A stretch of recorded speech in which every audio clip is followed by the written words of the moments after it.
দেখছেন সবার খবর, সবার নজর, বার্তা এক নজর। এসআইআর এর নামে লক্ষ লক্ষ বৈধ বাঙালির ভোটাধিকার হরণ এবং আধা সেনার ক্ষমতা বাড়িয়ে অনেক শীতলকুচি করার ষড়যন্ত্র। কলকাতা ধর্মতলায় অবস্থান বিক্ষোভে বাংলা পক্ষ।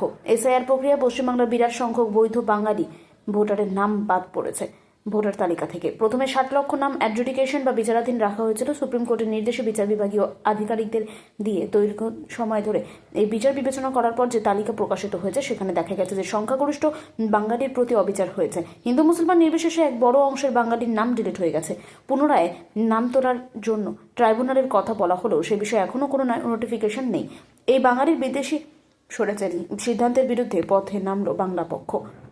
নাম বাতিলের পাশাপাশি রাজ্য সরকারি কর্মীদের ভোট কেন্দ্রে প্রিসাইডিং অফিসারের দায়িত্ব থেকে সরিয়ে কেন্দ্রীয় অফিসার নিয়োগের নির্দেশ এবং আধা সেনার বিরুদ্ধে কোনো এফআইআর যাবে না, এর মতো ভয়ঙ্কর নির্দেশিকার বিরুদ্ধে আওয়াজ তুলেছে সংগঠনটি।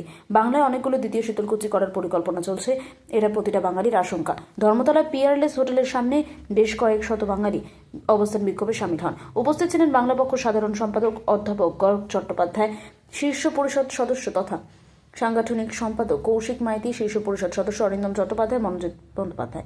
এরা গর্গ চট্টোপাধ্যায় বলেন যে বাঙালির রক্তে স্বাধীন ভারতে আজ বাঙালিকে নাগরিকত্বের প্রমাণ দিতে হচ্ছে। শত শত বছর এই বাংলা যাদের বাসভূমি তাদের আজ ভোটাধিকার কেড়ে নিয়ে দ্বিতীয় শ্রেণীর নাগরিককে পরিণত করা হচ্ছে।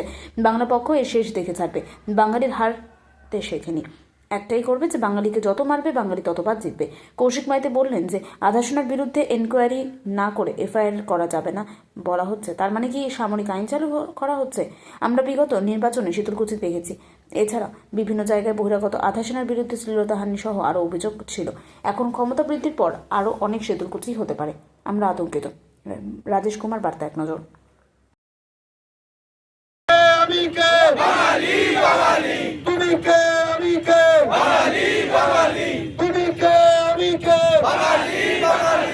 এই মাটির মালিককে, বিধানসভার মালিককে, এই ভোটের মালিককে, ভোটার লিস্টের মালিককে,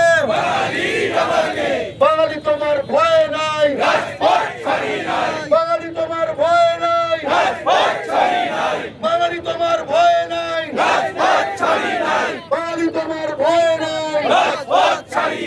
বাঙালি তোমার ভয় নাই, কোচবিহারের ভয় নাই, জলপাইগুড়ির ভয় নাই, আলিপুরদুয়ারের ভয় নাই, শিলিগুড়ির ভয় নাই, কালিম্পংয়ের ভয় নাই, দার্জিলিং এর ভয় নাই, উত্তর দিনাজপুরের ভয় নাই, দক্ষিণ দিনাজপুরের ভয় নাই, মালদার ভয় নাই, মালদার ভয় নাই,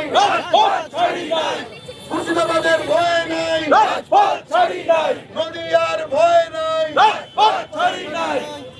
উত্তর চব্বিশ পরগনার